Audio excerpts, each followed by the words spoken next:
This morning's reading today is from the Gospel of John, chapter 15, verses 9 through 17, taken from the Message. I've loved you the way my Father has loved me. Make yourselves at home in my love. If you keep my commands, you'll remain intimately at home in my love. That's what I've done. Kept my Father's commands, and made myself at home in his love. I've told you these things for a purpose, that my joy might be your joy, and your joy wholly mature. This is my command. Love one another the way I loved you. This is the very best way to love. Put your life on the line for your friends. You are my friends when you do the things I command you. I'm no longer calling you servants, because servants don't understand what their master is thinking and planning. No, I've named you friends because I've let you in on everything I've heard from my Father. You didn't choose me. Remember, I chose you and put you in the world to bear fruit, fruit that won't spoil. As fruit bearers, whatever you ask the Father in relation to me, he gives you. But remember the root command: love one another.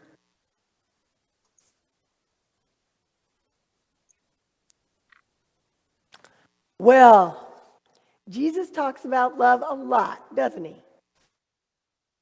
But I think he's talking about love as a verb and not that mushy, sentimental stuff that gets touted as love all over these days.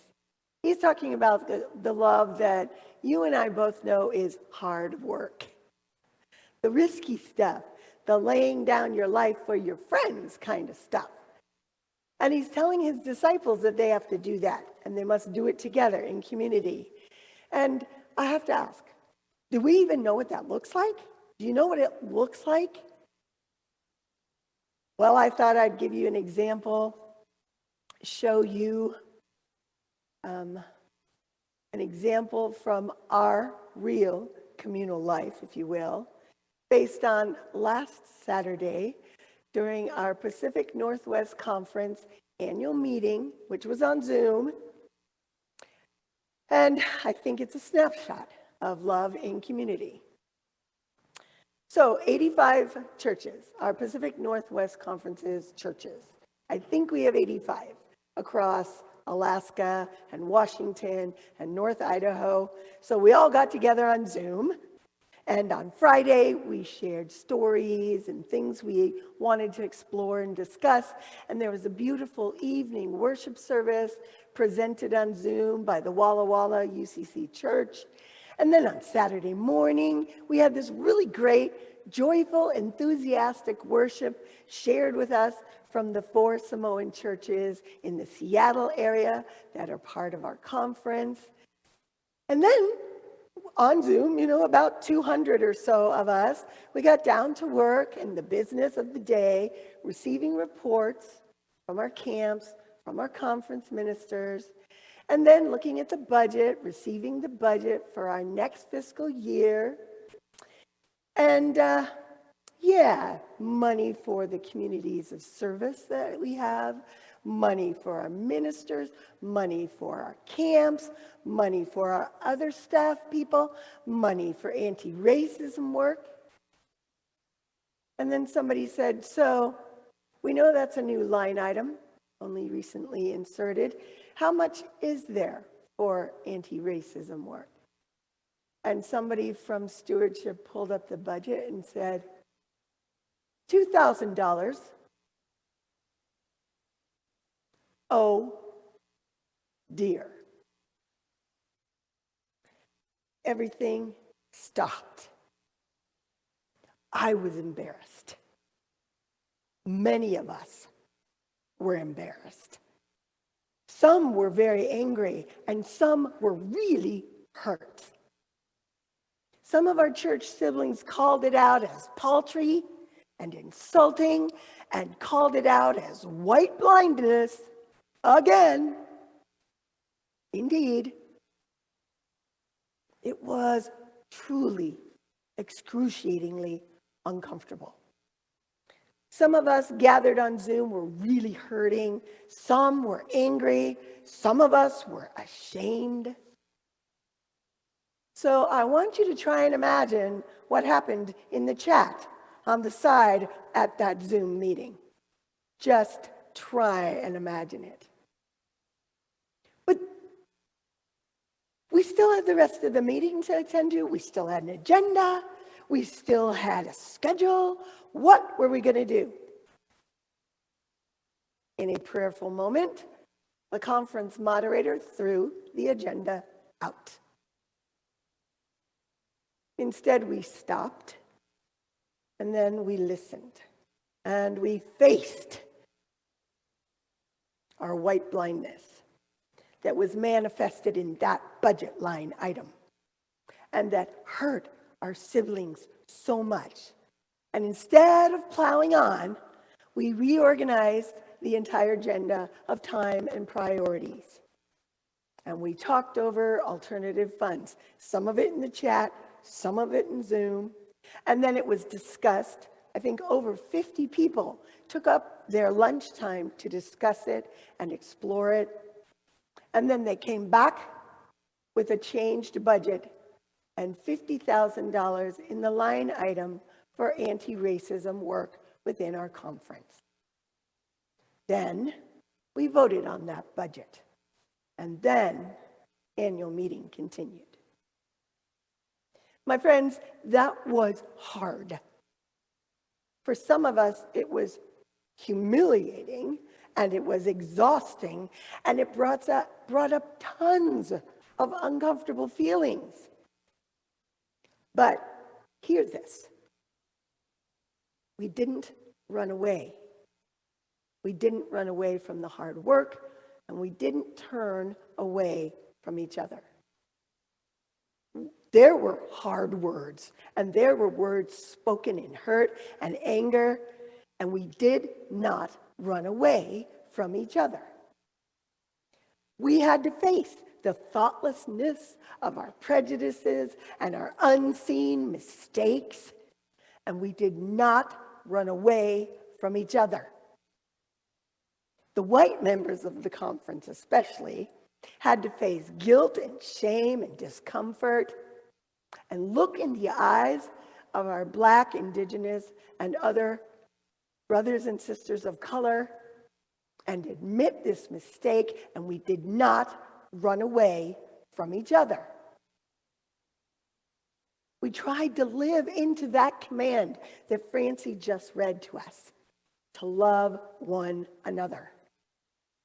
We listened, and we tried to share grace as well as our precious time and energy.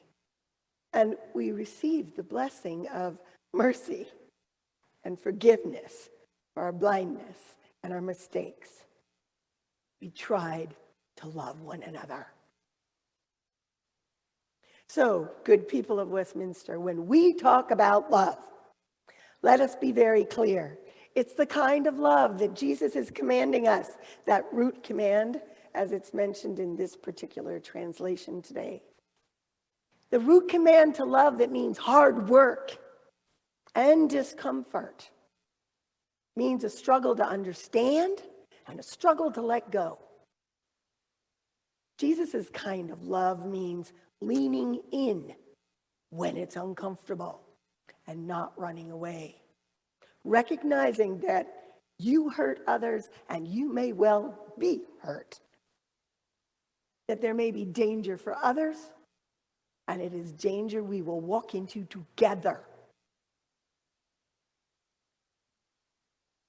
The work of seeing and freeing ourselves from our white bias, of learning about and then committing to dismantling white supremacist culture, that work to dismantle that culture that says our laws, our educational patterns, our advertising, our music, our stories are built around whiteness and Western ways of thinking and being, Western patterns of dominance and oppression. That work is not the work of political correctness. That is the work of love.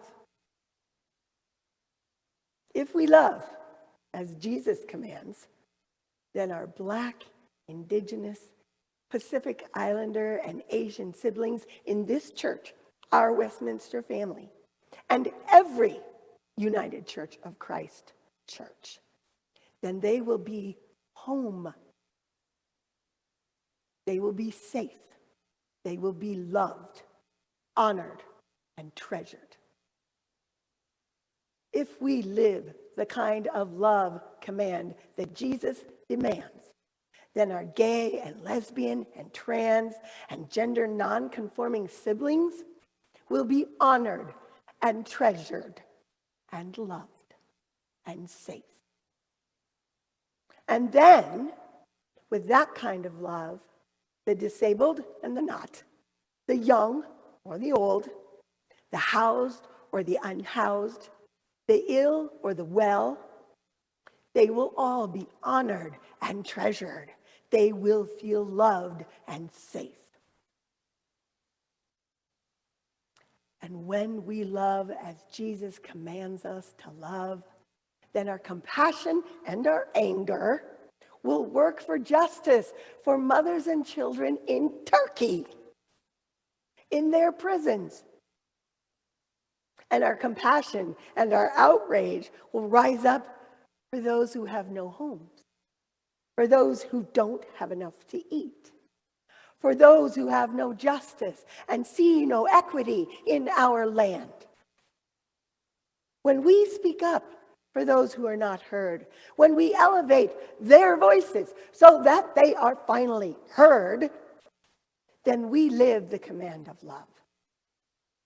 And we live to make the world safe and beloved and welcome for all.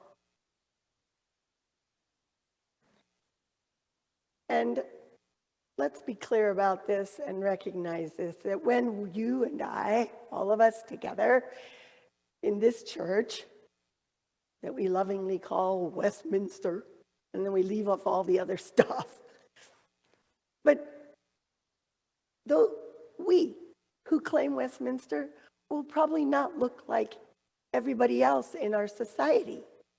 I mean, it is our intention to not look like our society.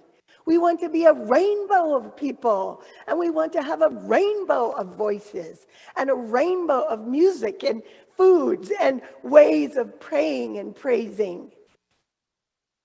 So that in every way that our nation still practices racism and discrimination, our church will reject it and turn away from it, and we will practice the root command of love that Jesus gave us, love of one another. Our nation is mired in violence and white supremacist culture, and it tries to make so many of us voiceless and invisible. Our nation chooses to practice oppression and materialism and worldwide warfare and misogyny. But we know better. And as a church, we will not look like our nation. Jesus has given us the better way. But this is not for the faint of heart. And let's be clear about this too. We absolutely cannot do this alone. It's not a private love, and it's not a private transformation. We have our allies throughout the United Church of Christ, but we have co-workers in all faiths and in people of no faith. We have allies in the Spokane Alliance and in the NAACP. We have allies at Whitworth or Gonzaga or Eastern, in the county, in the city, in the Peace and Justice Action League of Spokane, and in the YWCA, and in our high schools and our grade schools and our playgrounds. We have co-workers who are also working to transform this world. We are not alone. So, St. Paul says this frequently in his letters, "Beloved, do not grow weary in doing good. Don't quit. Don't give up. Be a blessing. Be a blessing. And don't be afraid to love. Change the world. Change this world through the power of love." Amen.